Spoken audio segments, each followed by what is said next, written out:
Il ne faut pas avoir peur.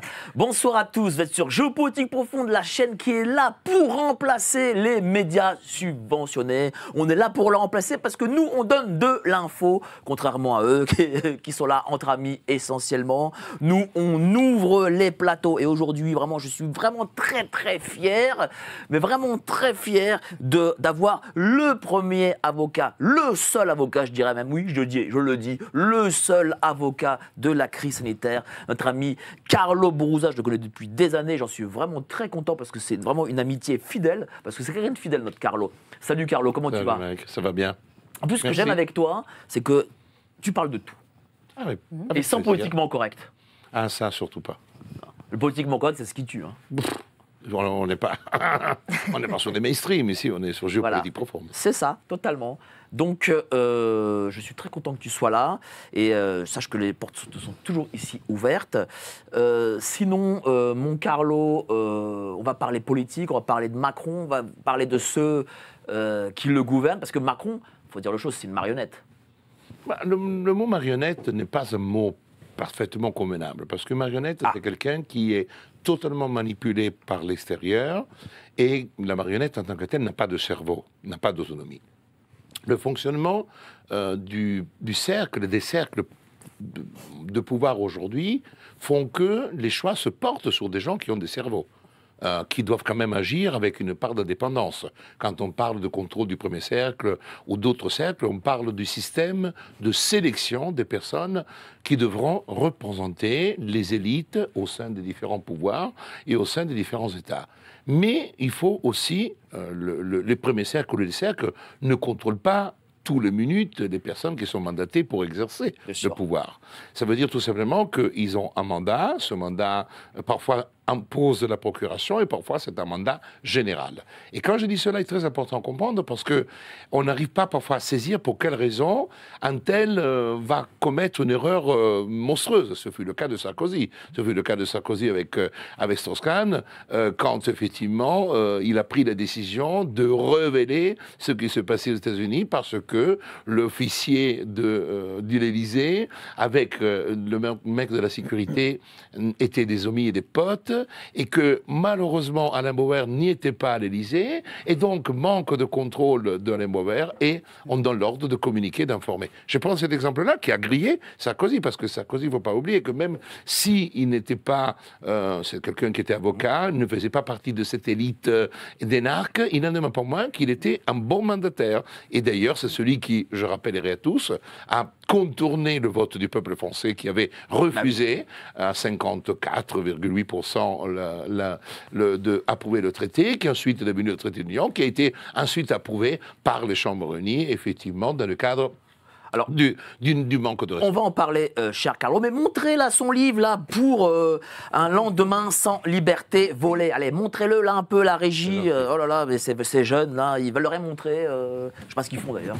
Ils doivent boire des coups derrière. Bon, bref. Je vais présenter, avant le grand entretien ensemble, je vais présenter tous les intervenants qui sont autour de la table. Déjà 1100 personnes en 3 minutes, 1100 personnes. Merci à vous de votre fidélité. À ta droite, Stéphanie Redo, comédienne, journaliste, tribune libre. Indépendante et citoyenne. Et citoyenne. Absolument. Il faut être indépendant. Comment on est comédien et indépendant et journaliste? Comment on arrive à lier ces trois choses? Alors, on est comédien, mais pas dans le sérail, sinon c'est plus compliqué. Donc, il faut être un comédien libre avec ses propres projets. C'est des projets qu'on initie et qui font sens. Et effectivement, je gère à côté mon média qui me tient à cœur, autant que mes projets de comédienne. Donc Tribune Libre, c'est un média indépendant que vous pouvez trouver sur YouTube et sur Odyssée en cas de censure. Tu fais donc tous les jours des interviews. La prochaine, tiens. Moins souvent que toi, mais la dernière, donc c'était Patrick Pazin, éditeur Talma Studio, éditeur de Francis Lalanne. Qui édite d'ailleurs le nouveau livre de Rex 119. Ah bah très bien. C'est Patrick Pazin, le livre que nous avons fait, des mots pour soigner. Des mots pour soigner les mots Emmaüx, va sortir le 18 mars. C'est un recueil de plus de 100 textes que nous avons récupérés de la part de tous les adhérents pour fêter les 3 ans.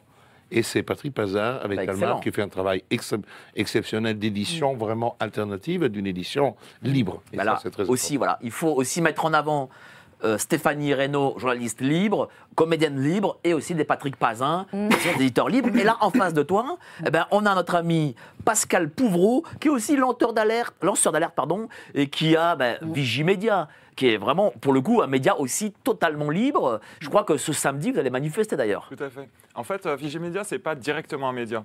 On est un collectif actuellement qui s'intéresse au rôle des médias en fait, dans la vie publique, sur le façonnage de l'opinion publique. Et en fait, depuis 2015, on fait des manifestations, donc on n'est pas seulement, enfin, on est des activistes, voire des artivistes, on pourrait dire. On va devant les grands médias, en fait, pour rappeler à ces grands médias qu'il faudrait qu'ils respectent un petit peu la charte de Munich, qu'il y ait plus de pluralisme d'opinion, en fait, qui soit déployé dans ces grands médias, parce que malheureusement, Monsieur Tout-le-Monde n'a pas le temps forcément de s'informer sur Internet. Voilà, je les invite quand même à aller voir les médias indépendants et notamment Géopolitique Profonde parce que vous faites un super boulot.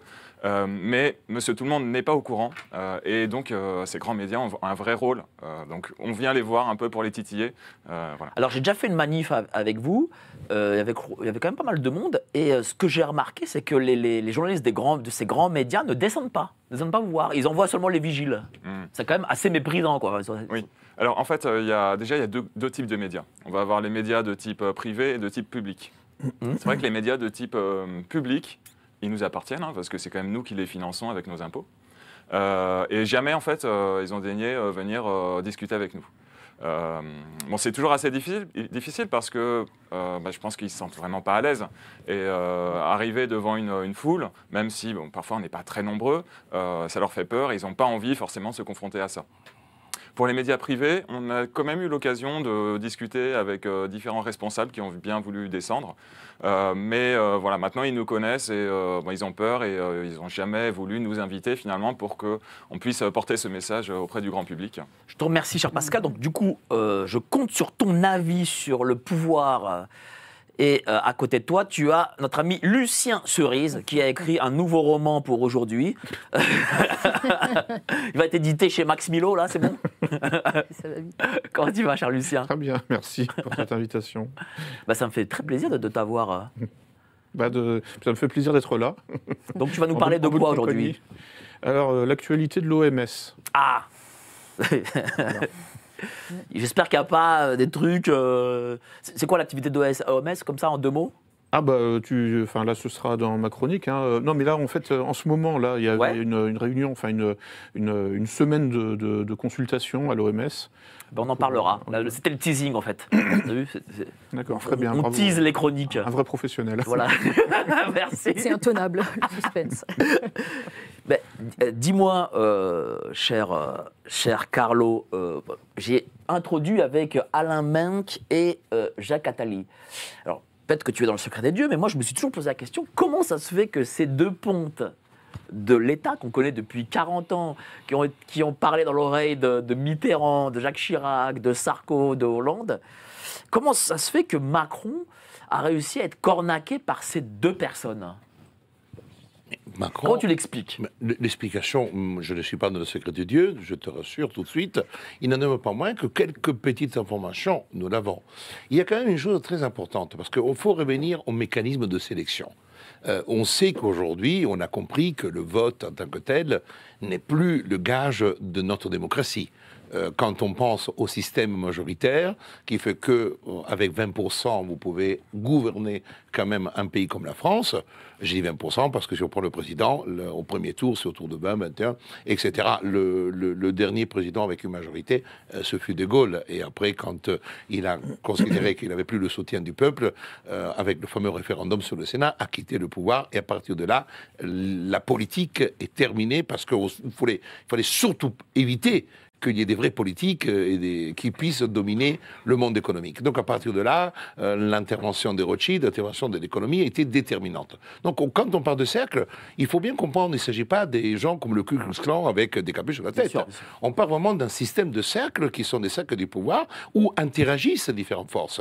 Et l'exemple typique, c'est pour ça qu'il y a une sorte d'angoisse quand on pense à la franc-maçonnerie, parce que la franc-maçonnerie est ce système qui a su, depuis, parlons même de l'Ancien Régime, parce que la franc-maçonnerie n'est pas née avec la Révolution, elle a fait partie intégrante du système, elle a participé, je dirais même, elle a mené quasiment la Révolution française, parce que on parlait des avocats, mais on parle des juges. Une composante de la Révolution a été effectivement la fronde des juges, avec la non-homologation, disons en termes plus modernes, de ces fameuses ordonnances royales, qui obligeaient les rois à se déplacer en justice. Et c'était des juges qui étaient entrés dans la franc-maçonnerie. Parlons d'une maçonnerie qui, à l'époque, était un lieu d'échange, qui n'était pas « j'y vais, comme ça, je fais des dossiers ». Là, à l'époque, on est encore de cette conception un peu aristocratique qui est restée à certains égards. À partir du moment qu'elle traverse la Révolution, elle arrive entre les mains je vais être synthétique, mais c'est important de comprendre ce cheminement. Parce que il faut faire la chronologie un peu. Sans mettre les pieds dans la racine de l'histoire de la France, on ne peut pas comprendre certaines choses, on ne peut pas saisir pourquoi. C'est vrai que les gens nous reprochent justement d'aller loin dans l'histoire, mais c'est normal, il faut expliquer, parce que souvent ils ne sont pas au courant de ce qui s'est passé avant, parce que ce qui s'est passé avant sont les conséquences d'aujourd'hui. Mais ce est déterminant, parce que quand on pense à Napoléon, Napoléon souhaite mettre fin à la maçonnerie. Il sait que c'est un contre-pouvoir, et je dirais même c'est un pouvoir. Et là, surtout pas, les conseillers lui disent, ne faut surtout pas que tu élimines la maçonnerie, parce que tu vas mourir. Et c'est pour ça on est en plein révolution du droit. Moi, je dors ça parce qu'effectivement, il comprend qu'il y a quelque chose qui va être totalement innovant, qui va être utilisé ensuite par les États-Unis et par les autres, c'est d'utiliser le droit comme un élément nouveau. À l'époque, qu'est-ce qu'il y avait quand les Grecs allaient à la conquête ou les Romains allaient à la conquête, ils amenaient le cornio, c'est-à-dire on frappait la monnaie. Tu avais le général et les 4 qui amenaient, on frappait la monnaie tout de suite, 2 minutes après, on n'avait plus le franc, on avait la monnaie romaine. Eh bien, lui, il ne part pas avec ça, il part avec le Code civil. Et il dit, j'ai besoin du droit, parce qu'avec le droit, je vais unir l'Empire. Parce qu'avec le Code civil, je vais imposer la loi qui va unifier, qui va me permettre d'utiliser ça comme une arme unificatrice dans ma vision. La notion de l'Empire, pas la notion d'État. Et c'est là qui est très intéressant. Parce qu'effectivement, qu'est-ce qui va se passer? Pour pouvoir englober la maçonnerie dans son jeu, il va confier la rédaction du Code civil.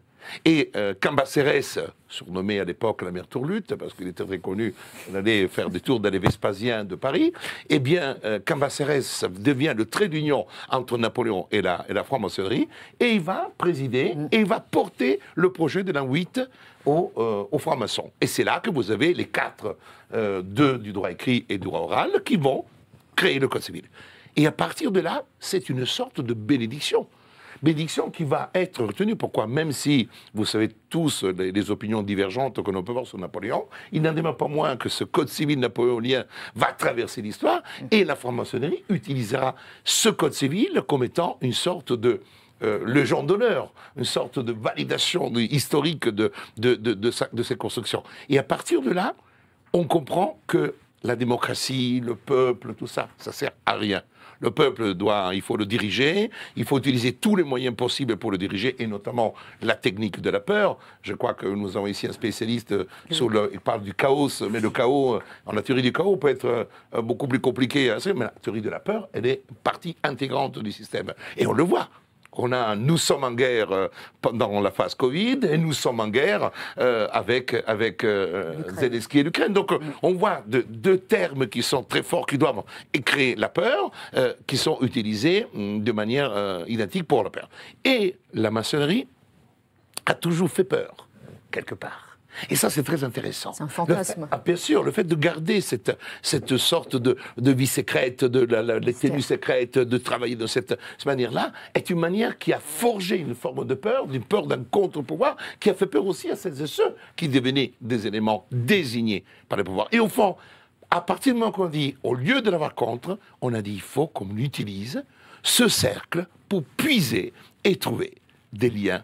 Et c'est pour ça que je prends l'exemple le plus flagrant, Alain Bauer. Alain Bauer, qui est un personnage vraiment remarquable, d'une grande intelligence, qui était celui qui a travaillé sur la maçonnerie publique, celui qui a manifesté un tablier place du Trocadéro et avenue Kléber, à l'époque, quand les Français ont découvert, je veux dire, un grand maître de la Grande Loge. Et après, il devient vraiment le trognon. Quand on pense à la maçonnerie, c'est celle qui va écrire quand même le programme politique de Mitterrand. Donc pour toi, le premier cercle, c'est les loges, plutôt que les Attali, les Minc ou même le Colère, son secrétaire général. Alors, il n'y a pas... il ne faut pas penser qu'il y a des cercles, il y a des enchevêtrements. C'est-à-dire que c'est une théorie des ensembles dans lequel il y a des éléments qui se combinent. Après, on a besoin de forger. Quand on cherche des élites, on ne peut pas avoir des élites avec des cerveaux autonomes. Donc c'est pour cette raison qu'on forge des élites dans les écoles de la République, dans l'école de l'ENA, qui était volontairement, où tout le monde dit non. Quand moi, Macron dit je vais éliminer l'ENA, mais tout ça, ça me fait penser à Napoléon qui veut éliminer la franc-maçonnerie. On change de nom, mais on a compris qu'on ne peut pas le faire, etc. Donc pourquoi? Parce que c'est une nécessité impérieuse pour garder cette continuité. Et on le constate. On constate une chose, et ça c'est important dans le géopolitique profond de le dire, le changement de comportement de Marine Le Pen, de Jordan Bardella, qui ne sont pas exactement des gens qui viennent du sérail, tel que nous le connaissons, c'est-à-dire le cercle de pouvoir de l'ENA, de l'école de Sciences Po, etc. Parce que Marine Le Pen était à la fac d'Assas où j'étais, elle avait un an de plus que moi, on a partagé quelques matières ensemble, le régime matrimonial, droit des successions, etc. C'était une fille qui a fait les mêmes études, qui est devenue avocate, et que je n'ai rien à dire, mais elle ne fait pas partie. Mais aujourd'hui, elle doit montrer son allégeance au cercle. Montrer l'allégeance au cercle, c'est fini le Brexit, c'est fini la contestation de l'Europe. Bardella, ils ne sont pas anti-européens, ils sont européens. Et aujourd'hui, pour être adoubés, pour qu'ils puissent être des mandataires et acceptés par les cercles de pouvoir, il faut qu'ils donnent leur allégeance. Alors ça veut dire que si elle ne fait pas d'allégeance, elle ne gagnera pas. Elle ne gagnera jamais parce que Mme Mélanie, je vous fais remarquer, c'est pas... Alors, quand on dit Mme Mélanie, dès qu'elle a été élue, elle a trahi. Mais pas du tout. Mme Mélanie, elle a utilisé un langage qui était un langage qui devait permettre effectivement de voir une sorte de validation, mais elle n'a pas changé le jour qu'elle est devenue présidente du Conseil d'Italie. Elle avait déjà changé parce que son allégeance, elle était déjà acquise, parce qu'on ne change pas du jour au lendemain, et son allégeance était acquise tant à l'Europe. Et puis il y a un élément essentiel, chers amis. Moi, je ne suis pas un économiste, il y en a d'autres qui sont meilleurs que moi. Moi, je suis plutôt juriste, et il n'en demeure pas moins qu'eux. On parlait tout à l'heure del conio, frapper la monnaie. Quand vous ne frappez plus la monnaie, vous n'avez plus le pouvoir. Donc automatiquement, on n'a que des mandataires. Parce que vous êtes, et vous avez un pouvoir, quand vous avez 3 éléments, vous avez un État, vous avez des frontières, et vous frappez votre monnaie. Quand vous ne frappez plus votre monnaie, vous n'êtes plus rien parce qu'effectivement, vous dépendez des autres. Je rappellerai tout simplement comment une phrase de Mario Draghi a sauvé d'une crise européenne en disant « Quoi qu'il en coûte, nous ne lâcherons pas l'Europe » et du jour au lendemain, les marchés boursiers. C'était les mots du patron de la BCE. C'était lui le premier qui a dit « quoi qu'il en coûte ». Quoi qu'il en coûte, cette phrase-là. C'est pour ça que je cite des éléments comme ça pour faire comprendre qu'on n'est plus du tout, c'est pas le mouvement du peuple aujourd'hui. Les gens pensent que le peuple va descendre dans la rue avec des fourches et tout ça. Mais pas du tout. Le peuple, aujourd'hui, le peuple, on lui a donné assez. Et, je rappellerai, Mitterrand, quand il arrive au pouvoir, c'est un programme politique signé et validé par les francs-maçons. Il ne faut pas l'oublier. Ça a été écrit, le congrès d'Épinay, c'est les mots, le discours a été écrit par les francs-maçons et par le Grand Orient, soyons bien clairs. Et déjà à l'époque, le jeune Alain Bauer est un jeune très intelligent. Il a participé activement, je connais d'autres personnes qui ont participé, qui font partie de ce qu'on appelle du grand chapitre, qui est la partie la plus occulte de la franc-maçonnerie. Mais ce qui est très important, c'est que la politique, la fameuse politique dans laquelle on synthétise la gauche et la droite, c'est-à-dire celle que Rawls, en 1914, fait vend aux États-Unis, va être adoptée. Et la fameuse règle, donner une maison à tous les peuples, à tous les gens du peuple, et vous n'aurez plus de révolution. Et qu'est-ce qui se passe? Nous avons un homme qui remonte de gauche, qui arrive au pouvoir. La première chose, c'est ouverture du Cadi.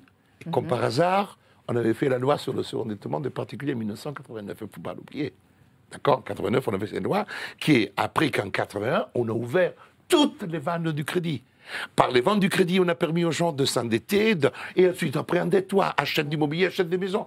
Mais parce que comme ça, on n'aura plus de révolution. Aujourd'hui, qui est celui du peuple qui va descendre dans la rue? Mais parce que, 60% des Français ont une maison, vous avez 3 millions, 4 millions de chômeurs avec des indemnités suffisamment importantes pour pouvoir continuer, même si on tente de serrer, etc. Il n'en demeure pas moins que la France est le premier pays indemnitaire à ce niveau-là, donc vous n'avez pas besoin. Est-ce que vous avez vu des gens qui ont perdu leur emploi, qui n'ont pas travaillé pendant la crise sanitaire, qui étaient des saisonniers? Non, on a donné juste pour ne pas tomber, on a donné 800 €, mais avec un certain système qui a permis... Oui, mais pourtant, avec ce fameux Great Reset de notre ami Klaus Schwab, eux, leur objectif, c'est de reprendre ces maisons. Non, non, non. Alors là, je pense qu'on en fait... Je suis beaucoup plus nuancé. Attention, aujourd'hui, on est quand même dans un système capitalistique où le nombre de personnes qui ont du pouvoir d'achat et de l'argent pour acheter est utile pour que les grandes firmes et les grands big du monde puissent continuer à gagner beaucoup d'argent. On gagne beaucoup d'argent quand on est dans un système de multiplication malthusienne du peuple, des gens qui arrivent, qui ont besoin d'acheter, qui ont besoin... Aujourd'hui, on le voit déjà. On voit déjà qu'on est sur une situation de saturation, donc on est obligé d'inventer des réformes économiques. Si vous enlevez tout le réforme en matière des maisons, pourquoi? Parce que c'est une activité qu'on ne peut pas exporter. Donc faire des réformes en disant il faut faire diagnostic, et maintenant il faut faire et la protection, et puis la sécurité, et puis le super diagnostic énergétique, des conneries, parce qu'on a des conneries monumentales, parce que nos aïeuls construisaient des maisons qui étaient très très bien. Mais aujourd'hui, nos maisons, ce n'est pas soit thermique, c'est de la merde, parce que effectivement, le CO2, si tu pètes chez toi dans ta chambre, tu mets en péril le climat, des conneries monumentales. Et les gens gobent tout ça, parce qu'à force de travailler dans cette approche, qui est une approche toujours craintive, parce qu'en réalité, quand on parle de la sécurité, on parle de la santé, c'est que dans la peur, vous allez mourir, mais vous allez réunir votre vie, va mourir de ceci. Donc en permanence, on est dans cette dimension-là. Et en réalité, quand vous avez cette dimension-là, et regardez, le message dystopique permanent que nous avons eu, on ne s'en était pas aperçu. Jusqu'à la crise sanitaire, on n'en parlait pas beaucoup de ça. Parce qu'en réalité, on avait quelque chose qui était, je dirais, beaucoup plus surnois. Mais avec la crise sanitaire, on a tenté le coup. On a tenté le coup parce que c'était un banc d'essai. Quand on lit le livre de Schwab, on comprend mieux. Quand on parle de grand reset, c'est pas on va tout enlever, on va tout vous bousiller. Ça c'est une étape qui est encore, je dirais, très loin. Aujourd'hui, on n'est pas encore là. Parce qu'en plus, j'attire votre attention sur le fait qu'aujourd'hui, l'opération coup de poing qui avait été envisagée lors de la crise sanitaire n'a pas abouti. Notamment en France. Les fameux Gaulois réfractaires d'Alésia de 52 avant Jésus-Christ. C'est quand même un échec. C'est un échec. C'est un échec. C'est un échec parce qu'il y a quand même, j'en vante rien, 16 millions de personnes qui n'ont pas donné leur corps à la science. Bien sûr. Plus de quelques millions de ceux qui n'ont pas donné, mais qui l'ont donné faussement. Donc ça fait que l'échec est là. Et cet échec est cuisant. Parce que les informations qui me sont parvenues, c'était qu'on tapait sur la table et on disait que les choses n'allaient pas bien et qu'il fallait continuer. Il fallait que les campagnes soient mises en œuvre. Mais ça n'aboutissait pas parce qu'il y a eu un travail énorme. Au fond, ces Français que l'on disait totalement soumis et pliés, faux. Nous sommes en France, je dis nous parce que je suis toujours italien, malheureusement ou heureusement, mais je suis en France et j'ai épousé cette culture depuis 38 ans.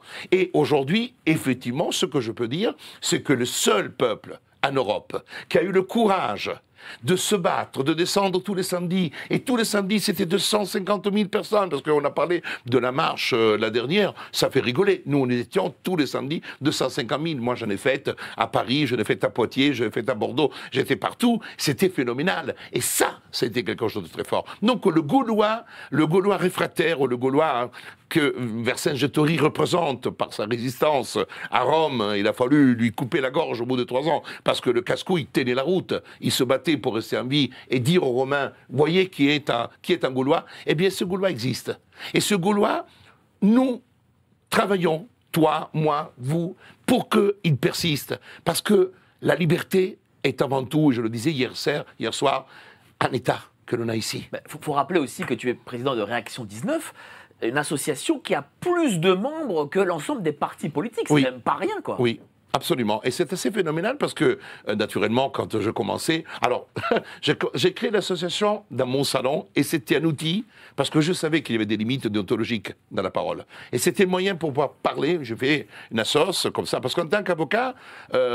on a des limites. Nous sommes des auxiliaires de justice, il ne faut pas l'oublier. Donc c'est pour cette raison que je disais hier que je remerciais mon barreau, parce qu'au fond, même si des fois je pense avoir été très loin dans mon langage, sincèrement, où j'étais pardonné, ou peut-être je ne suis pas assez dangereux, ben, peu importe. On ne m'a pas trop enquiquiné, mais parce qu'au fond, j'ai toujours utilisé le droit comme une clé de lecture. Je ne me suis pas mis à insulter les gens ou à promouvoir une quelconque révolution avec des armes, mais surtout d'utiliser le droit. Et la chose qui est extraordinaire, c'est que le droit est devenu une arme fatale. C'est ce qui est drôle, parce que la différence, c'est ce que les gens confondent, c'est le droit et la loi. La loi, alors bien sûr, les législateurs, les pouvoirs disent « Ah mais c'est le pouvoir à la loi ». Attention, mais la loi peut être aussi injuste.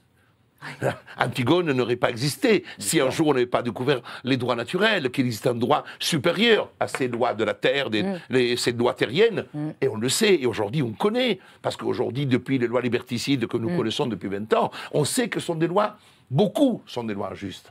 Totalement justes parce qu'elles sont même illégitimes à certains égards. Mais malheureusement, quand on parle du rôle du contrôle du droit par le Conseil constitutionnel, malheureusement, c'est un leurre aujourd'hui. Ah, ça c'est sûr. Parce que ce n'est pas des juristes aussi, il ne faut pas l'oublier. Ce sont des hommes et femmes politiques, le Conseil constitutionnel. C'est pour ça que quand je parlais de réforme, il y a des réformes quand on pense à la Cour d'assises. Tiens, la première réforme, justement. La première réforme, ça serait de glisser du peuple dans les différentes institutions, mais on ne veut pas le faire. La Cour d'assises statue sur des crimes qui sont gravissimes. Il y a 9 jurés. Et il faut dire, vous demandez à Dupond-Moretti, il ne va pas se plaindre dans la Cour d'assises. On l'appelait acquittateur, il a réussi des magnifiques procès devant la Cour d'assises, où il y a 9 jurés, 9 personnes du peuple français tirées au sort et qui vont statuer sur des crimes gravissimes. Alors quand on a le peuple qui peut statuer sur des crimes gravissimes, décider des peines, et Dieu sait qu'il y a peu d'erreurs judiciaires. Je vous assure, en matière de cour d'assises, il y en a eu très peu. Les erreurs, et je dirais même que la cour d'assises, parfois, a permis d'éviter des erreurs. Parce que quand on prend l'affaire Dutronc, il était erreur judiciaire dans le cadre de l'enquête, et c'est parce que la cour d'assises a permis de décanter tout que l'erreur commise par ce procureur concernant les poursuites s'est révélée. Et ça, c'est très important pour faire comprendre que si le peuple peut statuer, pour quelle raison le peuple ne pourrait pas statuer dans le Conseil constitutionnel? Pourquoi le peuple ne pourrait pas statuer dans une sorte de Conseil d'État réformé avec des vrais juges? Pourquoi le peuple ne pourrait pas participer à toutes les autorités administratives indépendantes qui sont un gadget? C'est-à-dire que vous avez des fonctionnaires qui sont nommés, qui étaient d'avant dans certains ministères, qui vont devenir dans les autorités. Effectivement, au fond, l'ARCOM. Mais qu'est-ce que fait l'ARCOM? Qu'est-ce qu'il fait le Conseil de la concurrence? Quand on fait une amende, on l'a fait parce qu'effectivement, on veut régler les comptes quelque part à quelqu'un. Mais tout ceci n'est pas conforme à une démocratie populaire, républicaine. Tout ceci n'a plus rien à voir avec ce système. C'est un système totalement hybride, comme celui qui a été créé en Europe, dans lequel on ne veut pas qu'il y ait de la démocratie, mais on veut des élites qui gèrent. Et regardez l'exemple européen. L'exemple européen est une évidence. Aujourd'hui, quand vous avez le président de la République en France, et j'achèverai sur ça, l'attestation qu'il est mandataire, quand vous avez les crises connues par ce président, crise des gilets jaunes, etc., la crise agricole et des crises, on en a connu, la seule chose qu'il peut faire, c'est faire des chèques. Vous n'avez aucune réforme, si ce n'est une réforme qui ne devait pas être faite et qui est une réformette rikiki, la réforme des retraites, parce qu'elle est rikiki, elle a coûté une fortune et ne servira strictement à rien, parce qu'il aurait fallu réformer autrement. Eh bien, il ne peut faire de chèques. Et le reste, il doit se tourner à Bruxelles pour aller prendre des cours législatifs. Par qui? Par des personnes qui ne sont pas élues et qui sont des mandataires. Mais Mme von der Leyen était la trésorière de Davos jusqu'en 2019, comme par hasard. Elle connaît tous les secrets des petites élites de ceux. Et n'oublions pas une phrase très forte de M. Schwab. Il a dit, dans tous les gouvernements du monde, il y a un représentant, quelqu'un qui fait partie. Merci à toi, cher Carlo. On va passer au grand débat avec tous les intervenants. Merci à vous, vous êtes déjà 3200 personnes sur le chat. Merci à vous. Allez, les petites annonces. On On a fait de la route grâce à vous. Merci, on va continuer. Ensemble, on va lutter contre le pouvoir profond. Comment? Grâce à vos dons et notre travail. Au-delà de la réinformation, c'est notre engagement. Rendez-vous sous la vidéo pour nous soutenir.